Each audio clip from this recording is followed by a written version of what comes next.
Congress party అధికారంలోకి వచ్చిన 3 నెలల్లోనే ప్రజల్ని ముప్పు తిప్పలు పెట్టిందని జెడ్పీటీసీ మేకల రవి అన్నారు. బుధవారం వేములవాడ అర్బన్ మండలం సంకెపల్లి గ్రామంలో బీఆర్ఎస్ నాయకులతో కలిసి ఆయన ఎన్నికల ప్రచారం నిర్వహించారు. ఈ కార్యక్రమంలో గ్రామ శాఖ అధ్యక్షులు మచ్చ బుచ్చయ్య, బూత్ కమిటీ అధ్యక్షులు బండారి శ్రీనివాస్, బూత్ కమిటీ సభ్యులు పెరుగు బాలయ్య, రెడవేని పరశురాములు, జింక శ్రీధర్, నాగుల రాము, పెరుగు ఎల్లయ్య, జింక నాగరాజు, మారవేణి మల్లేశం, పండుగ శంకరయ్య, మారవేణి మహేష్, జింక రమేష్, జింక అశోక్ తదితరులు పాల్గొన్నారు. వినోద్ కుమార్ గారి నాయకత్వం వర్ధిల్లాలి. వినోద్ కుమార్ గారి నాయకత్వం వర్ధిల్లాలి. కారు గుర్తుకే జై తెలంగాణ. వినోద్ కుమార్ నాయకత్వం వర్ధిల్లాలి. వినోద్ కుమార్ నాయకత్వం వర్ధిల్లాలి. కారు గుర్తుకే కారు గుర్తుకే జై కేసీఆర్. జై జై కేసీఆర్.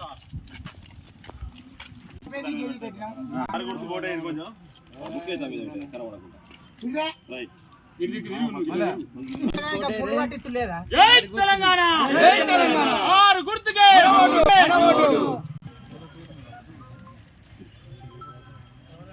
కారు గుర్తు కోటేరి సంగపెల్లికి అమ్మ ఖచ్చితంగా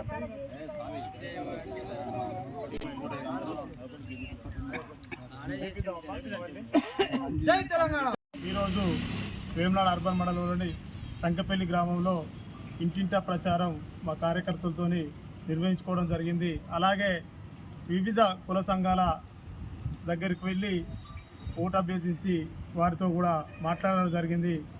ఈ లోక్సభ ఎన్నికల్లో భాగంగా బోయిన్పల్లి వినోద్ కుమార్ గారికి మద్దతు తెలపడానికి మా సంకెపల్లి గ్రామంలో ప్రజలు కుల సంఘాలు మాకు సపోర్ట్ చేసినందుకు వారికి ప్రత్యేకంగా ధన్యవాదాలు.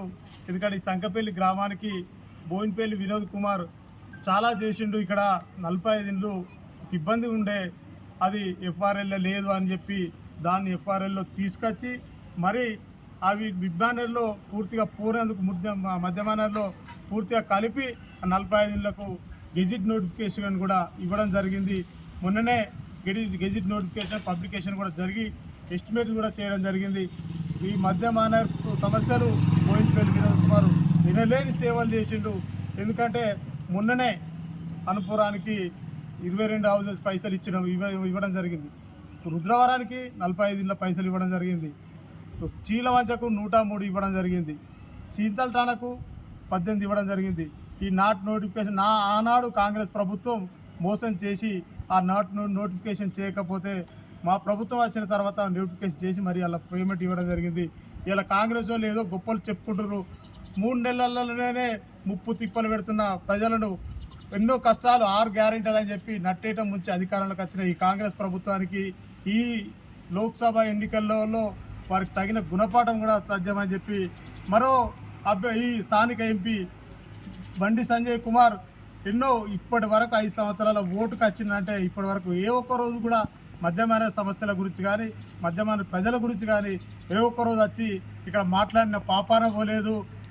ఏమన్నంటే మసీదులు తవ్వుదాం, ఇవి తవ్వుదాం, అవి తవ్వుదాం, లోక్సభలో మాట్లాడిన పాపాన పోలేదు. ఎందుకంటే విజన్ ఉన్న నాయకుడు, రేపు భవిష్యత్తులో తెలంగాణకు ప్రశ్నించే గొంతుక కాబట్టి ఖచ్చితంగా అందరు బోయిన్పల్లి వినోద్ కుమార్ గారికి ఓటేసి అత్యధిక మెజార్టీతో గెలిపించాలని చెప్పి ఈ మధ్యమాన ప్రజలకు కోరుకుంటూ జై తెలంగాణ.